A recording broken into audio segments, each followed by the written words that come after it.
There is no free lunch in this world my dear. बच्चों से ये सवाल ही गलत पूछा जाता है कि बच्चे बताओ आपने बड़े होके क्या बनना है, और वालिदैन ने उनको सिखाया होता है कि मैंने बड़े होके डॉक्टर बनना है, मैंने जज बनना है, मैंने जी इंजीनियर बनना है। वो भाई कैसे बनना है? जो बच्चा कहता है कि मैं बचपन में कहता है कि मैं बड़ा होके डॉक्टर बनूंगा, मैट्रिक में बायो में कंपार्ट होती है उस बच्चे की।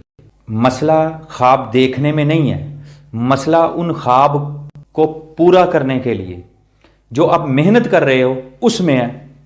अब एक गिलास पानी में अगर आप एक दाना चीनी का डाल देंगे और कहेंगे कि ये गिलास मीठा क्यों नहीं हो रहा, और इस ख्वाब में लगे होंगे कि ये गिलास जो है ये मीठा हो जाए एक दाना चीनी का डालने से, तो ऐसा हरगिज नहीं होने वाला।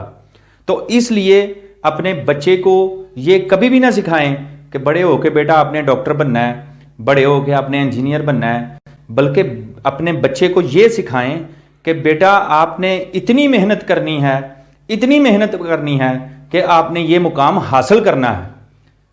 क्योंकि यहाँ पे कोई प्रोडक्शन मशीन नहीं लगी हुई जो आप अपने बच्चे को उसमें डालेंगे और आपका बच्चा डॉक्टर बन के या इंजीनियर बन के तैयार हो जाएगा। एक गंदम की रोटी की मिसाल ले लें। रोटी बनाना चाहते हैं तो गंदम के दानों को चक्की में पीसते हैं, इसी तरह अपने बच्चे को भी मेहनत की चक्की में पीसने दें, उसको मेहनत करने की आदत डालें। फिर जब गंदम का आटा बन जाता है फिर उसको पानी में भिगोकर उसको गूंदा जाता है। इसी तरह अपने बच्चे को भी आप जो है वो अपने उसके मन में उसको डुबोएं और उसको बताएं कि जिंदगी का मकसद क्या है। बिल्कुल उसी तरह आप जैसे बेलने से जो है वो आटे को रोटी की शक्ल देते हैं, उसको हाथों से थापा जाता है मानो जैसे उसको थप्पड़ मारे जाते हैं। इसी तरह आप बच्चे को हालात की सख्तियों में छोड़ें ताकि वो हालात की सख्तियां बर्दाश्त करना सीखे, और जो लोगों के रवैये होते हैं और जो मुश्किलात होती हैं, मंजिलों पे पहुंचने की जो रुकावटें होती हैं, उनको वो दूर कर सके और उनको वो बर्दाश्त कर सके, नाकामियों के थप्पड़ों को झील सके, फिर ही वो एक कामयाब इंसान बन सकता है। अदरवाइज ऐसा कोई फार्मूला नहीं है। वो कहते हैं कि there is no shortcut to be experienced, यानी आप तजर्बाकार भी होना चाहते हैं और नाकाम भी नहीं होना चाहते, तो ऐसा कोई शॉर्टकट नहीं है।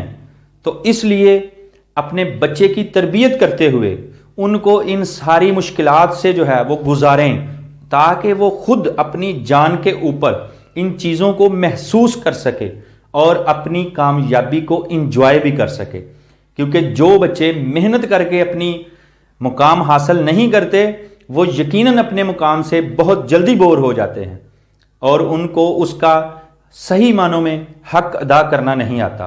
तो इसलिए वालिदैन से ये गुजारिश है कि अपने बच्चों की परवरिश के लिए जो है वो ये तरीकाकार इख्तियार करें, क्योंकि बच्चे जो हैं वो इसलिए नहीं पैदा हुए कि कोई बड़ा होकर डॉक्टर बन जाएगा, कोई ये बन जाएगा। वो अपनी मेहनत के ऊपर बनेंगे और यही कुदरत का कानून है, यही कुदरत का कानून है।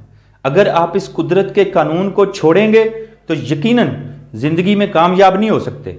You have to face the difficulties with courage and a big aim in your life. अपना बहुत सारा ख्याल रखिएगा। अल्लाह हाफिज।